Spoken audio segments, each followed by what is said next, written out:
안녕하세요. 중앙에컨 전문 SD 입시 컨설팅입니다. 오늘은 2022학년도 정시 배치표 활용 방법에 대해 알아보겠습니다. 정시 배치표는 크게 네 가지로 구성이 되어 있어요. 어떻게 되어 있냐면 4년제 입시 결과랑 그리고 4년제 3개년 입시 결과, 전문대 정시 등급, 전문대 3개년 입시 결과 이렇게 네 개로 구성이 되어 있고요. 아래에 있는 탭을 누르시면은 이렇게 보실 수가 있습니다. 그리고 4년제 입시 결과를 보면은 이제 뭐 대학이랑 학과 그리고 입시 결과가 나오는데, 이 입시 결과가 얘는 뭐 최초 합격이냐 최종 합격이냐 이게 아니고 이 비고란에 있는 요 점수 이거를 보셔야 돼요. 그러니까 36대 같은 경우는 비고란에다 이제 최고 점수, 최종 평균 이렇게 써져 있는데, 그럼 이제 36대는 입학처에서 공개하는 자료가 최고 점수랑 최종 평균 점수를 공개한다라는 거예요.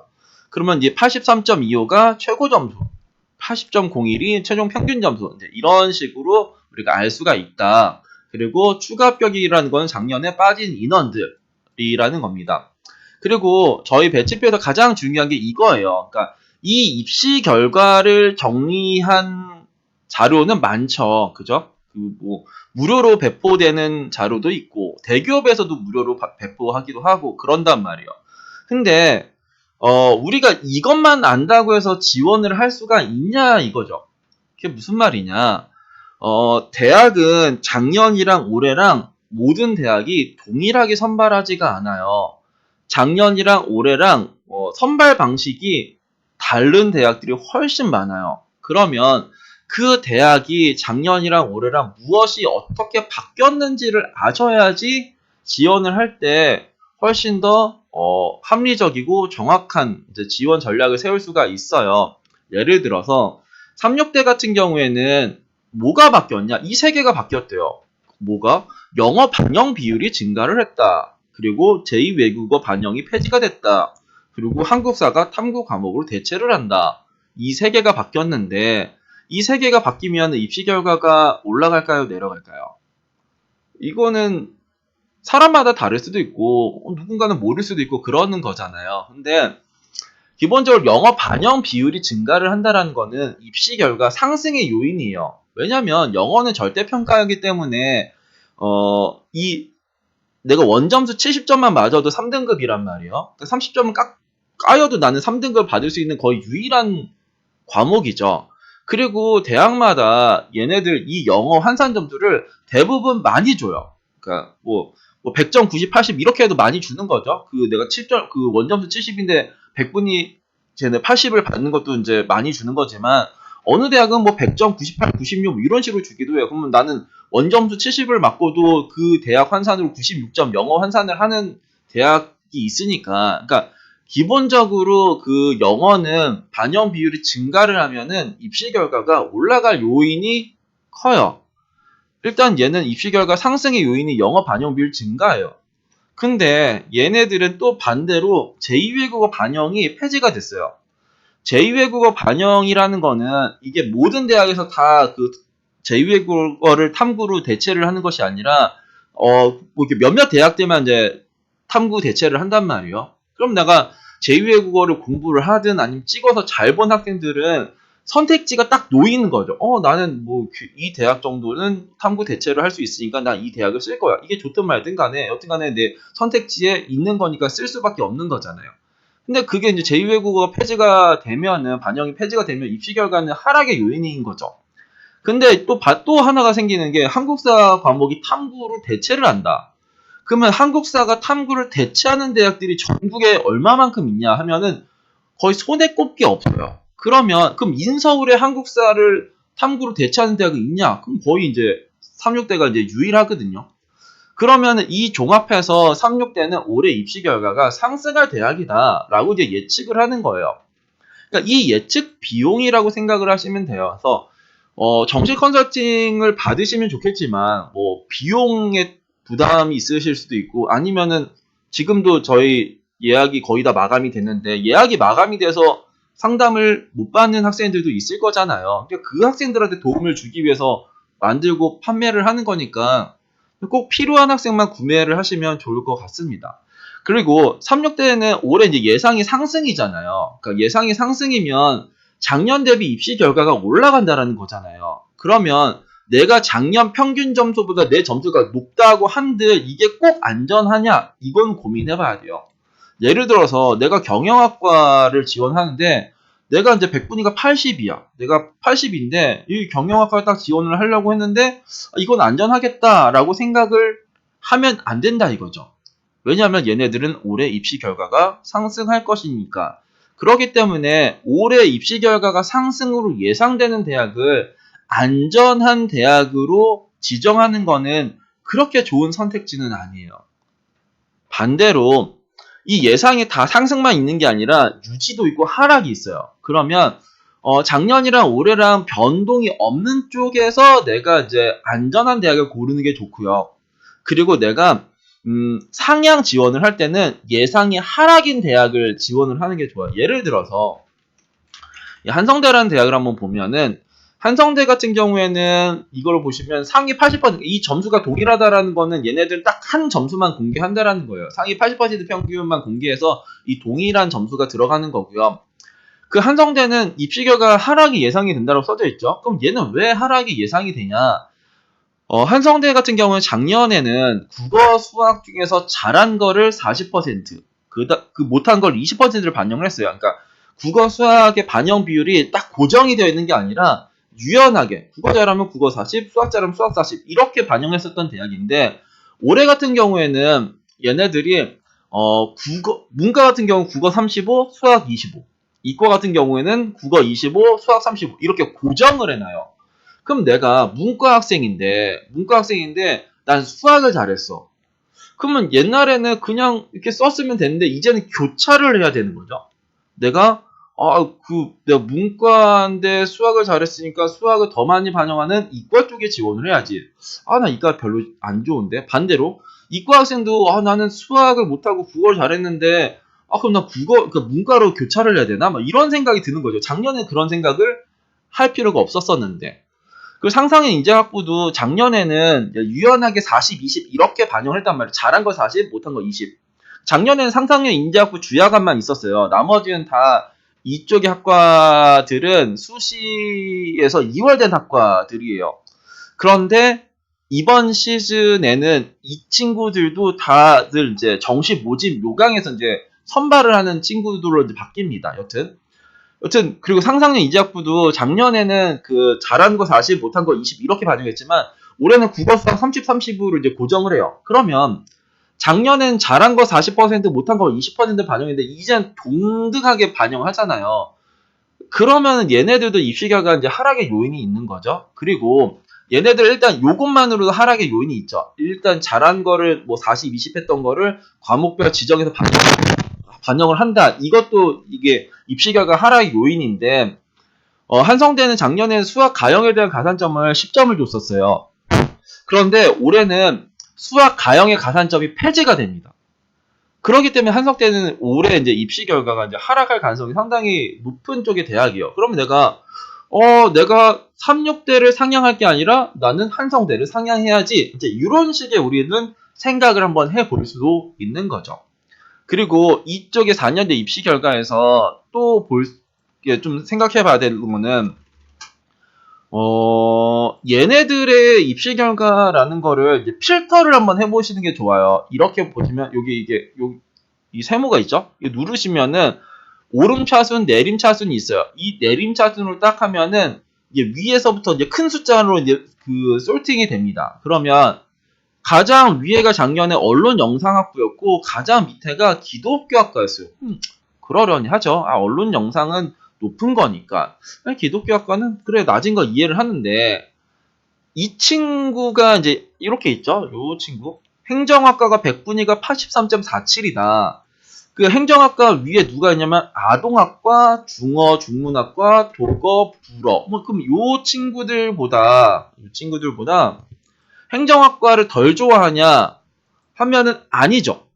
나는 행정학과를 불문이나 독어랑 중어보단 더 좋아하는데 이런 생각을 할 수 있는 거죠. 그러면 일단 이 행정학과는 이쪽에 서울여대는 작년이랑 올해랑 이렇게 문과에서는 동일하게 선발을 했지만 이 학과는 내년에 좀 올라갈 수 있지 않을까 이런 우리는 판단을 할 수가 있는 거죠.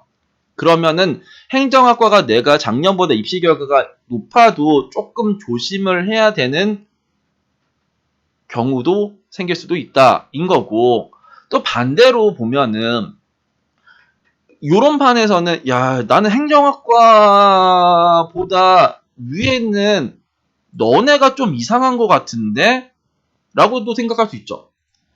야, 행정학과가 여기 있는데, 야, 중문이랑 도거랑 불문보다 더 안전한 행정학과가 있으면 행정학과를 많이 쓰고 이쪽을 좀 덜 쓰겠죠. 그러면 나는 행정학과를 안 쓰고 불문이랑 독어랑 중어를 상향을 한번 해봐야지 이런 생각도 한번 할 수는 있는 거예요. 그래서 작년이랑 올해랑 변경사항이 없는 쪽의 대학에서도 이 학과라는 거는 위아래로 왔다 갔다 할 수 있단 말이에요. 그래서 학과 순위에서 벗어난 애들을 좀 찾는 것도 하나의 방법이 될 수도 있다. 그리고 이렇게 좋아하는 학과가 아래에 있으면 조금 조심을 해야 되지 않을까 싶고요. 그리고 이제 3개년 입시 결과를 보면은 국민대 같은 경우에가 요거를 한번 보시면 2020학년도에 이 나노소재공학과가 이제 점수대가 엄청나게 낮았어요. 근데 2018, 2019는 얘네들은 거의 막 89, 90% 이렇게 나왔다가 재작년이죠. 재작년에가 이게 완전 폭삭 망가졌단 말이에요. 그래서 작년에도 제가 이건 되게 많이 말했는데 이거 조심해야 된다. 이 조심해야 된다라고 했는데 그 3개년 봤을 때 얘가 너무 이상하니까 이거 무조건 올라간다. 했는데 이제 무조건 올라갔죠. 무조건 올라갔어요. 그러면 이렇게 3개년 아까 그러면 이제 행정학과 같은 경우에도 이제 확인을 해보시면 돼요. 확인해 보시면 서울여대의 행정학과는 원래 그런 포지션이냐 하면은 이렇게 보시면 되죠. 2019, 2020, 2021 86, 88, 83. 그럼 얘는 원래는, 그리고 2019학년도에는 상승이라고 되어 있죠. 왜 상승이 되어 있냐? 이게 탐구 평균에서 탐안으로 바뀌었을 때예요. 그러면 우리는 이렇게 이제, 과거를 이렇게 한번 추론을 하는 연습도 할 수 있어요. 작년에 2019학년도에 서울여대가 상승한다고 했는데, 진짜 상승을 했네? 왜 상승했어? 왜 상승을 예상했어? 탐구가 평균에서 한 과목으로 바뀌어서 탐구 영역수가 줄어들어서 입시 결과가 상승할 거로 예측했는데 그랬네. 근데 작년에 왜 이렇게 낮았대? 글쎄, 원래는 유지가 되었어야 되는데 이게 좀 많이 내려왔네. 그러면은 서울여대는 다 83%인가 봐야 되는 거죠. 서울여대는 다 83%인가? 아니네, 85%, 86%네. 근데 행정학과는 기본적으로 중상의 이제 학과잖아요. 그 선호도가. 그럼 한 86 정도가 나오겠네. 그럼 이건 좀 잘못된 거네. 이런 식으로 좀 생각을 하시면서 접근을 하시면 돼요. 그러니까 제일 단순한 거는 그냥 내가 작년에 이겼으니까 이겼다. 이게 제일 단순해요. 그게 어떤 상황인지, 작년이랑 올해랑 무엇이 어떻게 바뀌었는지도 하나도 모르고 지원하는 게 얼마나 불안하셔야 되는지 아셔야 됩니다. 그냥 내가 작년보다 입시 결과에서 이기는 대학을 막 찾는데 그 대학이 되게 좋은 대학이잖아요. 그럼 뭔가 바뀐 거야. 예를 들어서 뭐가 바뀌었냐면 작년에 네 과목 반영했는데 올해 세 과목 반영한다. 이런 식으로 바뀌는 거죠. 작년에 네 과목으로 뭔가 환산했던 점수랑 올해 세 과목 반영 점수랑 비교하면 내가 이기는데 우리는 그것도 모르고 그냥 그런 걸 찾는 거죠. 그래서 A 대학은 되게 좋은 대학인데 이게 나한테 안전하다고? B 대학은 이게 되게 높은 줄 알았는데 나랑 이게 아슬아슬하네? 막 이런 식으로 우리는 생각을 하면은 잘못되는 거다. 그렇게 보시면은 될 거예요. 그리고 높아심에 말씀드리는데 이게 작년에 입시 결과잖아요. 그러니까 근데 이거는 이제 대학마다의 이제 특징인 거고 우리는 큰 틀을 일단 바라보긴 해야 돼요. 그러니까 그게 뭔 말이냐면 문과 같은 경우는 작년보다 100분이 한 3점 정도 아래로 생각을 하면서 지원을 하셔도 저 개인적으로는 괜찮다라고 봐요. 한 2점에서 3점 정도는 당연히 떨어질 것이다. 왜냐면은 문이과 통합 때문에. 반대로 이과도 마찬가지예요. 한 2, 3점 정도 올라갈 것이다. 작년 입시 결과에 대비. 그러니까 우리는 문과가 예를 들어서 내가 작년 입시 결과가 86짜리를 쓰는데 내가 83이다. 그러면 이번 시즌에는 그러려니 하고 이제 쓰시는 게 괜찮을 것 같아요. 이렇게 생각을 안 하면은 몰래 대학들이 딱 정해져 있어요. 그게 뭐냐면 수학을 안 반영하거나 수학을 덜 반영한 대학에 엄청나게 문과는 몰릴 거거든요.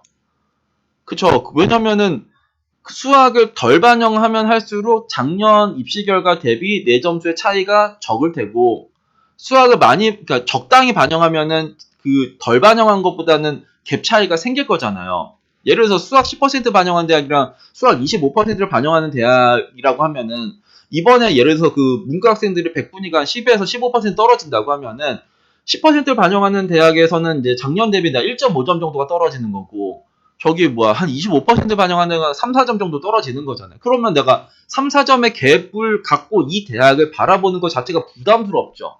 그렇기 때문에 우리는 항상 이게 적게 갭이 차이 나는 그런 쪽으로 가는데, 그거는 이제 이번 시즌에 이제 정말 박 터질 것이다 라고 저는 생각을 합니다. 반대로 이과는 진짜 조심하셔야 돼요. 작년에 입시 결과를 보면 되게 만만할 거거든요. 왜냐하면 내가 수학 점수가 펌핑이 됐기 때문에. 그렇기 때문에 2, 3점 정도는 작년에 입시 결과에서 문과는 좀 빼면서 바라봐도 되고, 이과는 조금 올려서 바라보는 그 보정계수 정도는 좀 필요하지 않을까 싶고요. 전문대 정시 등급은 진짜 이거는 정말 구하기 힘들지 않을까. 이 전문대를 제가 이걸 막 만들면서도 진짜 만들기 싫다.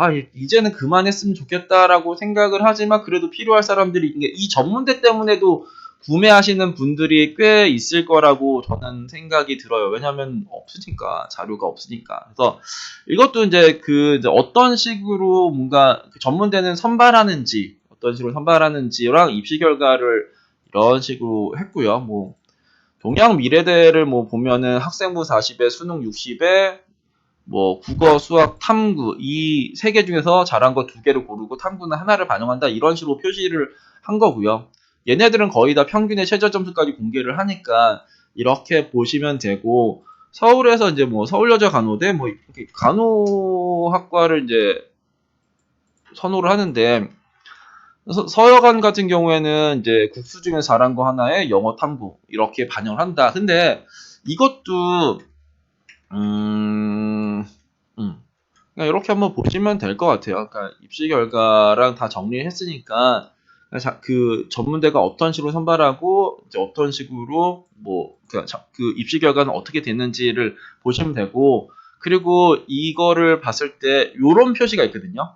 이게 노란색, 파란색, 이게 명시 전문대 같은 경우는 국어 수학 중에서 잘한 거 40%, 영어랑 한국사 중에서 잘한 거 40%, 탐구 20%, 탐구는 하나를 반영한다, 이런 거예요. 그러니까 노란색 중에 하나, 파란색 중에 하나, 이런 식으로 보시면은 될 것 같아요. 36보건대는 국어 수학 중에 하나, 영어 40, 탐구 15, 한국사 5, 이런 식으로 반영을 한다, 이런 식으로 좀 보시면은 될 것 같고요.